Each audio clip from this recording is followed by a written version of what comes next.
Hello po sa inyong lahat. Isang magandang umaga po sa inyong lahat. Good morning po. Ngayon po ay 29 ng Hulyo 2026 anyo at ang oras po ngayon dito sa Los Angeles, California ay alas 6:29 ng umaga. Araw po ngayon ng Miyerkules at nais ko po mag-vlog mga kababayan, mga minamahal. Direct po dito sa Los Angeles, California ay patungkol po dito sa sinasabi ni Alan Peter Cayetano. Opo, ay matagal ko na sanang gustong sagutan ito eh. Pero ngayon lang ako talagang nag-isip-isip para sagutan na ito. Ano ba yung sinasabi ni Alan Peter Cayetano na gusto kong sagutan, mga kababayan, mga minamahal? Ito po, yung sinasabi niya na selective justice ang ginagawa ng gobyerno. At saka, yung kahapon sa YouTube, may nakita ako na ang sinasabi niya ay bakit sudden yung kaso na inihaharap sa kanya. Sudden o suddenly. Ayan po. Yan po ang sasagutin natin, ano? At ako po ay iba po ang sagot ko dyan eh. Opo. At makinig po kayo at may matututunan kayo. Hindi kasi pwede na ang isasagot natin ay ganun sa isinasagot nung marami. Opo. O nung karamihan. Ako iba ang isasagot ko dito eh. Ayan po. Kaya nga ang title ko po ngayon, mga kababayan, mga minamahal, sagutan ko selective justice at sudden case ni Alan Peter Cayetano. Yun ang kiniklaim niya eh. Yung kaso daw niya ay bakit ngayon lang o bakit sudden o bakit suddenly. At yung una ay pati yung kaso na din niya eh, yung selective justice daw. Sige. Unahin natin yung selective justice na pinipilit niya yung nangyari kay Marcolita at Jinggoy Estrada at saka kay Bato de la Rosa. Selective justice daw yan.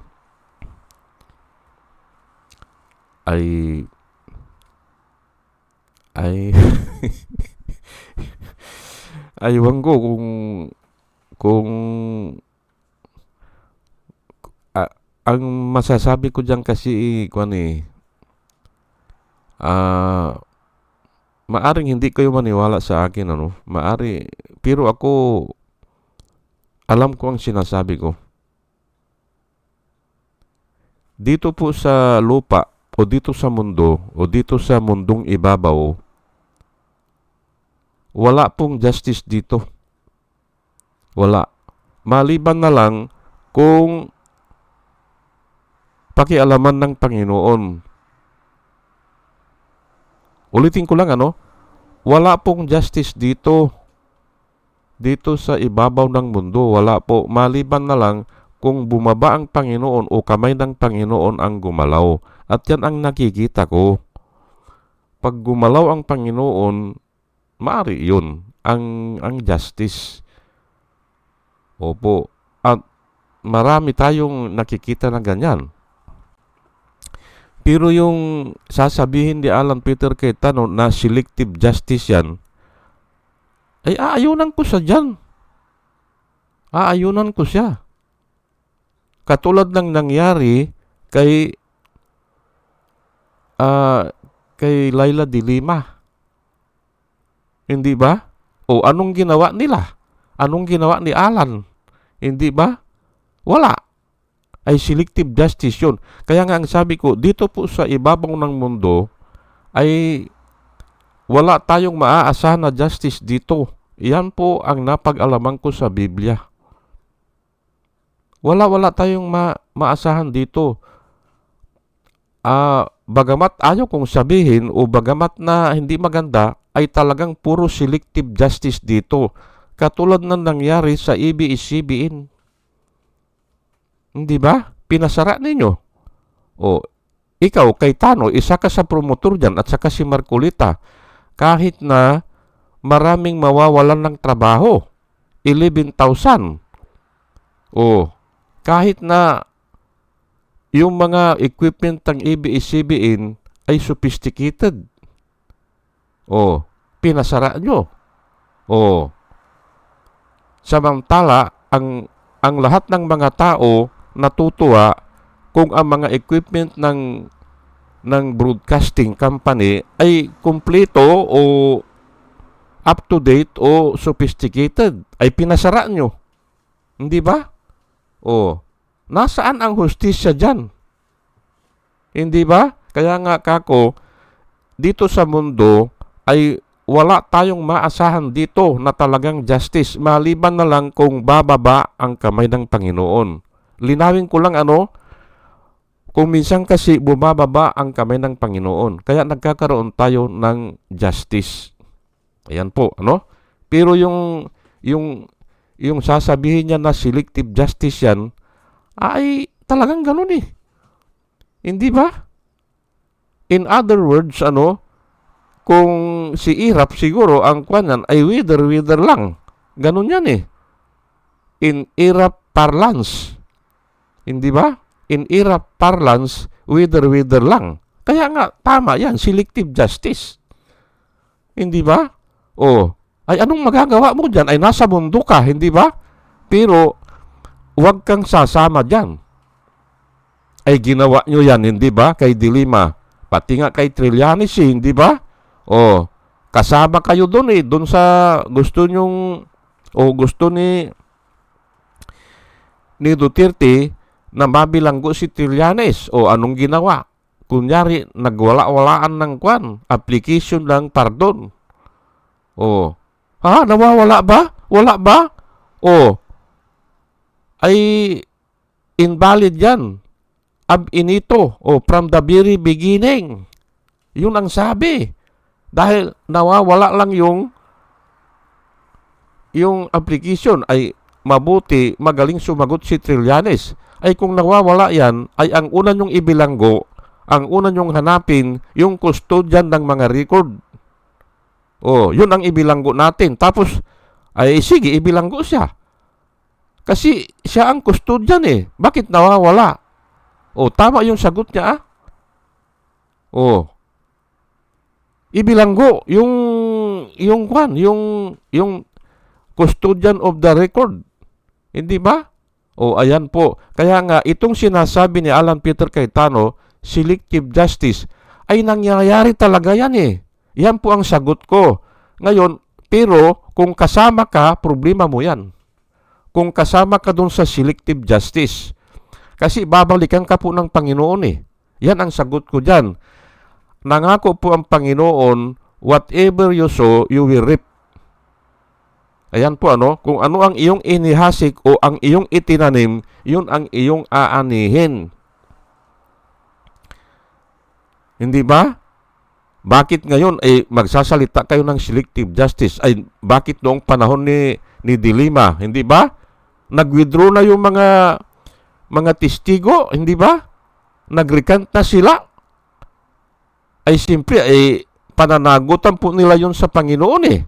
Na hindi totoo ang sinabi nila eh. Nasa 10 utos po yan eh. Huwag kang magsasalita ng hindi totoo. Huwag kang mag-testify sa hindi totoo para idiin yung kapwa mo. Hindi ba? Ay alam nila yan. Ipagpalagay na binayaran sila o nakakakuha sila ng kaunting pabor o kapritsyo, kung ano man ang tawag dyan, ay hindi sapat yun. Kaya nag-recant na sila. Ayan, ang sagutin mo, Alan Peter Cayetano, na noong panahon ni Duterte, anong ginawa mo? Nung katulad nga ng sinasabi ko, dito po sa mundo, puro selective justice dito. Maliban na lang kung bababa ang kamay ng Panginoon. At yan ang nakikita ko ngayon, kasi umiiyak na po ang mga tao eh. Hindi ba? Umiiyak na. Ay maaring bumaba na ang kamay ng Panginoon para ibilanggo na yan si Marcolita, hindi ba? Si Jinggoy Estrada. Si Bato de la Rosa, nagtatago na. Kamay na po ng Panginoon yan. At saka ito si Duterte, si Digong, ay nakakulong na. Kamay na po ng Panginoon ang gumagawa dyan. Ngayon, ang sasabihin ni Alan Peter Cayetano, selective justice. Ayan, sinagutan ko na, ito pala ang Bible verse, pero maraming ganyan, mas matindi pa, mas malalim pa ang pagkaunawa. Pero ito na lang, Psalms 118 verse 8, it is better to trust in the Lord than to put confidence in man. Yan po. Ay di wag kang magtiwala, hindi ba? Sa mga panukala ng tao, yan lang. Pero sasabihin mo na selective justice yan, ay ganyan nga selective justice talaga wag ka na lang magtiwala sa tao. Kasi nakasulat It is better to trust in the Lord. Kailangan lahat ng gagawin mo, lahat ng panukala mo, lahat ng mga sasabihin mo, ay kinukonsulta mo muna sa Panginoon kung tama o hindi. At huwag ka magtitiwala, do not put your confidence in man. Yan po, di ba? Bakit sinabi yan? Ay totoo yan Ang tao kasi mapusok. Ang tao kasi, the proper word is, ang tao ay malupit. Malupit po ang tao Opo, malupit. The proper word is malupit. Hindi yung mapusok hindi yung kurap hindi. Malupit po ang tao. Kahit na anong gawin mo, mayroon silang comment. Kaya nga malupit ang tao Napag-aralan ko po yan sa Biblia. Ang tao ay malupit. Kaya kahit anong ginagawa mo, ay sasabihin nila na selective justice yan Ay oo nga, sige na. Selective justice. Itong sinasabi ko dito, selective justice na ito bilang isang tao. Ako nagsasalita bilang isang tao ay selective justice. Ay oo na. Pero parati kong hinihingi ang payo ng Panginoon. Kasi nga, mas nagtitiwala ako sa salita ng Panginoon o sa gabay ng Panginoon o sa sulat ng Panginoon kaysa sa tao. Yan po ang ginagawa ko. Ngayon ay sagutin mo yan, Alan Peter Cayetano. Nung gumagawa si Duterte ng selective justice, anong ginawa mo? Ayan po hindi ba? Nung pinakulong si De Lima ng halos 7 taon, ay si Marcolita wala pang 1 taon yan Hindi ba? Umaangal na hindi ba? Selective justice talaga, hindi ba? Yan po, hindi ba? Nung pinasara ang ABS-CBN, nasaan ka? Pumapalakpak pa nga kayo idinidiin nyo pa Nagbabayad kayo ng mga nagbabayad kayo ng mga trolls para sabihin na hindi nagbabayad ng buwis. Ay kung hindi nagbayad ng buwis yan, adi pamultahin mo lang, hindi ba? Pamultahin mo lang. Adi income pa ng gobyerno yan. Pamultahin mo. Doblehin mo ang bayad. Hindi ba? May regulations tayo dyan. Hindi ba? I-implement yun. Ay pero yung ipasara ay ibang klase po yung ipasara, hindi ba? Kasi mabubulok po yung mga nila mga equipment nila kung hindi umaandar yan At kung tumagal yan ng 3 taon, 4 na taon, ay di sabotahin na po yan. Parang sasakyan yan eh. Kung hindi mo ginamit, mas lalong nasisira eh. Di ba? O. Ngayon, ay ano ang ibig mo sabihin dyan sa selective justice? Ipaliwanag mo yan. Pero ako, ang paliwanag ko dyan, dito po sa mundo, puro selective justice yan. Puro. Maliban na lang kung pakialaman ng Panginoon. Bababa ang Panginoon, anong gagawin ng Panginoon? Ano ang ginawa? Sige nga, sige. Anong ginawa? Humingi si Sarah ng 500 million sa confidential pa niya, ay hindi siya binigyan, ay 125 lang ang ibinigay ni Bongbong, hindi ba? Ay ginastos pala sa ilang araw lang yan. Ayan ngayon, yan ang pagkakataon na ginagawa ng Panginoon. At pati yung mga tao na nagtitistigos dyan, yan po ang kamay na ng Panginoon para maliwanagan natin. Hindi ba? Nakasalang siya ngayon, hindi ba?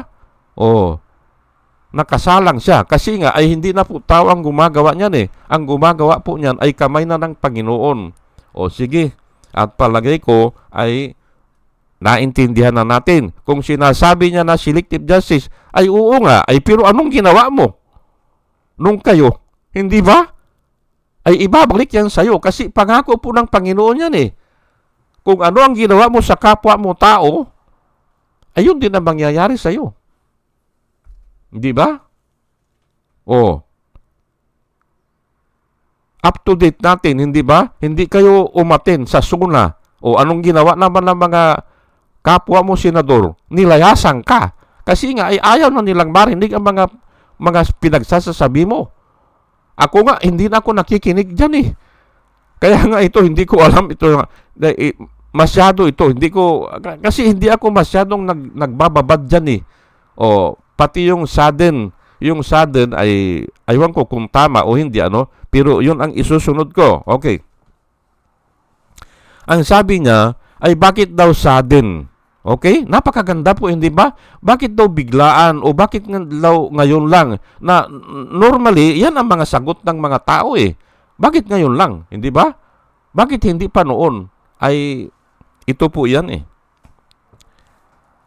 Aayunan ko na siya. Sige, sudden yan, sudden. Biglaan. Bakit ngayon lang? Yun ang tanong niya eh. Ay, paraanin ko na siya. Sudden talaga yan. Pero hindi mo ba alam na si Lucifer po, nakita siya ng Panginoon eh. Suddenly, hindi ba? Nakita siya ng Panginoon eh. Kung ano yung laman ng kanyang pag-iisip o laman ng kanyang puso o ano yung binabalak niya. Suddenly po yun. Basahin ko po ha. Kaya nga, nangyayari po yan eh. At hindi ka pwedeng makapag-complain dyan. Bakit ngayon lang? O bakit suddenly itong mga kaso ko? Na nilalatad ni Ping Lacson. Bakit suddenly? Ay ito po, ang sagot ko sa Isaiah chapter 2 verse 22. Hindi, ito pala yung itataas ko lang po ha, supporting verse pala ito doon sa do not trust men, put no more trust in man who has only the breath in his nostril. Of what account is he? Ayan po. Supporting verse yung kanina, wag daw natin ibigay ang ating mga tiwala sa mga tao na ay namamatay yan eh. Hindi ba? Pag hindi na huminga yan, patay na yan. At saka wala nang accountability pag namatay na. Ano bang ibibigay na garantiya? Hindi ba? Kung patay na siya. Wala na eh, hindi ba?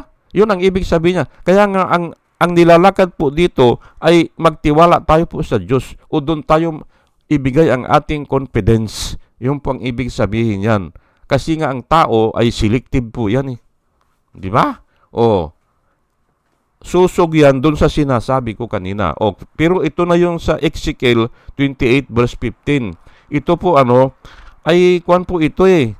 Yung si Lucifer po ito eh, na ginawa siyang perfecto o blameless. At nakasulat po yan, you were perfect in your ways before the day you were, from the day you were created. Si Lucifer po ito. You were perfect in your ways from the day you were created. Ang linaw po, hindi ba? Nung nilalang siya, ay nilalang po yung mga anghel eh. Nilalang po ng Diyos yan eh. Nung nilalang siya, you were perfect in all your ways or in your ways. Sa iba, you were blameless. Walang kapintasan. Hindi ba? Sa lahat ng kanyang lakad, siguro ay in the day you were created until, ayan po eh. Hindi ba? Ano po ang until? Ang until po, suddenly po yan eh. Or, sa ibang version po, one day, iniquity was found in you. Ayan po, hindi ba? Biglaan din eh. Nakita yung katarantaduhan niya. One day, nasumpungan na lang ng Panginoon na ay bakit ganito na ito si Lucifer? Hindi ba? Ayan po, ay bakit magrereklamo ka, Alan Peter Cayetano, kung biglaan na na-check ka? Hindi ba? Nakita ka eh. Marami palang flood control project dyan sa Taguig eh. Ayan na nga. Until one day, iniquity was found in you. Ayan po eh. Hindi ba? Anong ilalaban mo yan? Hindi ba? Kung tatanungin niyo po ako, ay ano po yung nakita sa damdamin ni Lucifer o dun sa kalooban niya o dun sa puso niya? Ay gusto nga niya maging Diyos eh. Gusto niya sambahin din siya katulad ng Diyos. Yun po ang kasalanan niya. Pero sa ibang version, hindi ko na inilagay dito kasi nga kulang ang oras natin eh. Until one day, ang nakasulat lang dito, iniquity was found in you. Ay ano yung iniquity? Ayun nga, gusto niyang mataas na rin, kapantay niya ang Diyos o sambahin din siya ganun sa Diyos. Yun ang kasalanan niya. Na yan naman ang naipamana sa mga tao. Maniwala po kayo sa akin. Naipamana po yan sa mga tao. Pag presidente siya, gusto na siya na rin ang huwes. Pag presidente na siya, siya na rin ang hahawak ng lehislasibo. Hindi ba? Ayan po eh. Kasi nga gusto niya, siya na ang makapangyarihan. Ganun sa ginawa ni Duterte. Kinontrol niya eh. Ito sila Alan Peter Cayetano. Kinontrol niya ito. Noong lehislatibo pa ito. Lahat ng project approve. At kaya nga ito eh, hindi na ako nagtataka kung bakit bilyon din ang kwan nila, ang mga kontrata nila. Kasi nagtatakipan sila eh. Dahil lang doon sa namana nga yan eh, namamana yung, ang gusto kasi ng tao ay pag may kapangyarihan na yan, gusto na walang hanggan na yan. O kaya, kung hindi niya hawak ang judiciary, hahawakan niya yan. Ganun po eh. Pero hindi nila kasi nalaman o hindi nila nakita bakit ginawa yung executive, legislative at saka judiciary. Kasi nga nakita nung mga bumuo ng US Constitution, kasi nag-aaral po sila ng Biblia eh. Nakita nila na tika muna ang tao ay malupit eh. Nakita po nila yan eh. Kasi nakasulat po sa Biblia eh, malupit ang tao. Bakit malupit? Ay diktador eh. At yun ang nakita ko na ginawa ni Duterte. Hamak mo eh, ipasara mo ang ABS-CBN, hindi ba? Ipakulong mo si Dilima, ayan po eh, malupit po ang tao. Kaya nga, hiniwa-hiwalay yan. Yang function na yan. Pero pinipilit po eh, pinipilit ng tao eh. Hindi ba? Sa US Constitution din, ang sabi nila ay i-separate natin ang church at saka state. I-separate natin yan. Bakit? Ay ganyan nga kay Kibuloy. Ay spiritual advisor na. Gusto pa, siya na rin ang presidente. Ayan po, kaya ihiwalay natin yan. Para maintindihan nyo po, bakit nakasulat yan? Ay ngayon, ay ito ngayon kay Alan Peter Cayetano, until suddenly iniquity was found in you. Ay ngayon nga nakita na sobra pala yung mga ghost project o ang daming pundo na nakalaan o inilaan dyan sa kwan. Hindi lang yun sa kwan ha, hindi lang doon sa kaldero niya. Akala ko nga yung kaldero na ginawa niya nasa Taguig, hindi pala. Nasa Kapas, Tarlac pala yan. Oh. Ay bakit umabot ng 50 million o 55 million? Ay pure story lang na parang tukod. At dun sa itaas ay nilagyan ng kaldero. Oh, at nilagyan ng apoy. Ay hindi naman eternal yung apoy. Kung eternal siguro yung apoy ay pwede pa. Oh. Parang parula. Hindi ba? Yung parula, iniilawan yan Oh, mahal yun. Ay, sino naman ang magpaparula dyan? Bakit umaabot ba ang barko dyan? Hindi naman hindi ba? Kaya useless Useless. Isang araw lang, isang kwan lang ginawa, isang, ayan po ang mga nakikita sa kanya. Until one day, or suddenly, iniquity was found in you. Yan po nakasulat. At inisa-isa ko na, ay ano ba yung ginawa ni Lucifer? Ayun nga, gusto niya maging Diyos. Hindi po masama na gusto nating gayahin ang Diyos. Hindi po masama. Nasa prayer yan. Ako, yan din ang prayer ko. At yan din ang prayer ni David noon na, Panginoon, ay gawin mo po ako na katulad mo. Oh. Pero hindi doon sa aabot ka na sasambahin ka rin ng mga tao. Hindi. Ang gusto mo lang makuha, yung mga kabutihan, yung mga karakteristik ng Diyos. Yun ang gusto mong makuha, na pasinsuso ka o mapagmahal ka, ganyan. Yun po ang panalangin. Pero kung ang panalangin mo ay gusto ko ako maging Diyos, hindi ba? Ay ibang klase na po yan. Yan ang sinasabi ko po sa inyo, at palagay ko ay may natutunan po tayo, sa ating pakikinig ay may natutunan tayo, at dalayan ko po sa Panginoon, bago po ako mag-umpisa ay bigyan tayo ng wisdom na nanggagaling sa Kanya, sa Panginoon nga. At muli mga kababayan, mga minamahal, hanggang dito na lang po, at salamat po sa inyong pakikinig. Salamat po ng marami. Salamat po.